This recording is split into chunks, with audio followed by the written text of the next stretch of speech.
कराची की सीटों में इजाफा हो गया जबकि ठट्टा की सीटें कम कर दी गईं। हुकूमती ऐवानों में कराची की नुमाइंदगी बढ़ गई। सरकारी सतह पर अब शहर कायद की भरपूर नुमाइंदगी हो सकेगी। कौमी और सूबाई असेंबली की कराची की सीटों में इजाफा क्यों किया गया? इंतहाई बड़ा फैसला आने के बाद शहर में अब कौन सी बड़ी तब्दीली आने वाली है? सिंध के दीगर शहरों की नशिस्तें कम क्यों की गईं?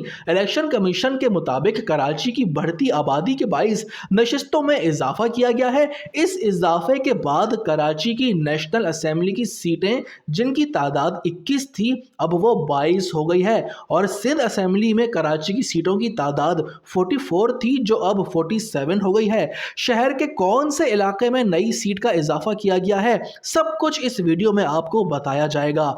नई हल्का बंदियों के मुताबिक खैरपुर की सूबाई असेंबली की नशिस्तें 7 से कम होकर 6, ठट्टा की 3 से कम होकर 2 और सांगढ़ की 6 से कम होकर 5 नशिस्तें रह गई हैं। सिंध असेंबली की एक नशिस्त कम करने के साथ साथ कौमी असेंबली की भी एक नशिस्त कम की गई है, जिसके बाद सांगढ़ की कौमी असेंबली की नशिस्तें 3 से कम होकर सिर्फ 2 रह गई हैं। नई हल्काबंदी के बाद कराची साउथ में कौमी असेंबली की नशिस्त में इजाफा किया गया है। इस तरह साउथ की कौमी असेंबली की नशिस्तें 2 से बढ़कर 3 हो गई हैं। पहले कराची साउथ लियारी और डिफेंस की 2 नशिस्तों पर मुश्तमिल था। नई हदबंदी के तहत सदर, क्रिफ्टन, ओल्ड एरिया और फेरिया टाउन को मिलाकर कौमी असेंबली की एक और नई नशिस्त कायम की गई है, जबकि प्रोविंशियल असेंबली में नशिस्तों में एक मलीर, एक कराची ईस्ट और एक कराची सेंट्रल की नशिस्त में इजाफा हो गया है।